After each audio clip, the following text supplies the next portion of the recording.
এতে কিন্তু তেইশ তারিখের জীবন সংখ্যার মুখে পড়তো। তার বাংলাদেশ এবং জাহাজ বাণিজ্য প্রতিষ্ঠান সেখানে আক্রমণের করার তারা অনুমতি দেয়নি। এটি একটি আসলে বিশাল বিষয় ছিল, মনস্তাত্ত্বিক যে লড়াই, সে মনস্তাত্ত্বিক লড়াই কিন্তু বাংলাদেশ জিতেছে।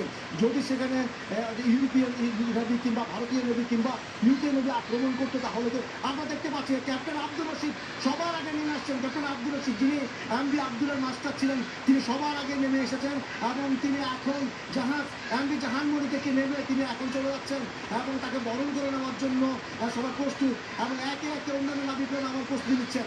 ক্যাপ্টেন আব্দুর রশিদের কথা বারবার বলতে হবে, তিনি যে একটি মাস তার নাবিকদের মনোবল চাঙ্গা রাখার সুযোগ পেয়েছিলেন এবং একই সাথে নাবিকদের যাতে কোনো রকম দিশাহারা না হয় এবং কোনো রকম যাতে অন্য কিছু না হয় বা অন্যরকম কোনো দুর্ঘটনা না ঘটে, সে বিষয়ে সর্বোত্তম যোগাযোগ করেছেন।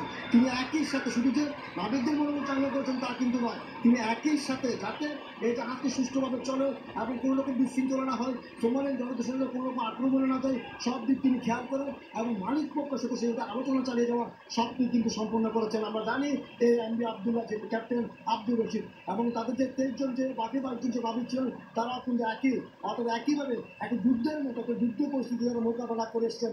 যে কারণে চট্টগ্রাম বন্দরের চেয়ারম্যান আজ তাদেরকে সংবর্ধনা দিয়ে সংবর্ধিত করছেন এবং 23 তারিখ আপনার এমভি জাহানমনির বাইরে এসে উপস্থিত হয়েছেন।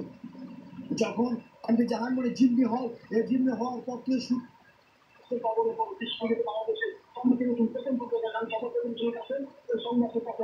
এমনকি তাদেরকে জীবনের মতো মুক্তি দেওয়ার জন্য মুক্তিপণ দেওয়া হচ্ছে, সেই সংবাদটি সমাজের মধ্যে প্রচার করেছে। অর্থাৎ সমাজ টেলিভিশন সর্বক্ষণ ঘটনা শুনছি, তাদের যে জিম্মের মুক্তি পাওয়ার জন্য যে মুক্তিপণ দেওয়া হচ্ছে, সেই সংবাদটি সময় টেলিভিশন সবার আগে প্রচার করেছে। অর্থাৎ সময় টেলিভিশন সার্বক্ষণিক এই জিম্মি ঘটনার সাথে তথ্যের সাথে জড়িয়েছিল, যে কারণে দর্শকদের সার্বক্ষণিক তথ্যকে তারা প্রচার করতে পেরেছেন। আপনারা দেখতে পাচ্ছেন সেই 23 তারিখ একটি মাস জলদস্যুদের কবল থেকে, অস্ত্রের মুখে থেকে, সংকটের মুখে থেকে, বিপদের মুখে থেকে এবং একই সাথে জাহাজে থাকা কয়লা উত্তপ্ত পরিস্থিতি, আমরা যে দক্ষিণে যে আপনি জানেন সোমালিয়ার উপকূলে যে তীব্র গরম, সে পরিস্থিতি থেকে তারা যে পরিস্থিতি মোকাবেলা করেছে, সেটি আসলে অন্যরকম একটি সৃষ্টি করে, আবেদন সৃষ্টি করে। সে আবেদনকে সাড়া দিয়ে চট্টগ্রাম বন্দরের চেয়ারম্যান রিয়াদ আক্তার সোহাগ তিনি সংযুক্ত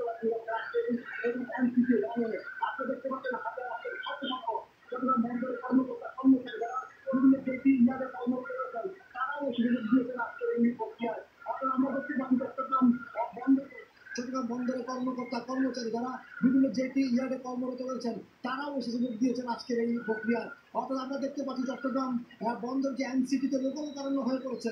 চট্টগ্রাম বন্দরের চেয়ারম্যান একই সাথে রয়েছেন জাহাজ মালিক প্রতিষ্ঠান এসআর শিপিং, সাথে রয়েছে 23 নাবিকের পরিবার, সাথে রয়েছে চট্টগ্রাম বন্দর যে বিভিন্ন কর্মকর্তা কর্মচারী, তারাও কিন্তু এখানে থেকে তাদেরকে বরণ করে নেওয়া, সে বিরতিতে বরণ করে নেওয়া, সে বিরতি বরণ করে নেওয়ার জন্য দেখতে পাচ্ছি। আমরা দেখতে পাচ্ছি চট্টগ্রাম বন্দরের সিনিয়র পাইলট যে আছেন কামরুল আলম, যিনি এই এমভি জাহানমনিকে চার্লি অ্যাঙ্কারেজ থেকে চালিয়ে তিনি যে এনসিটিতে নিয়ে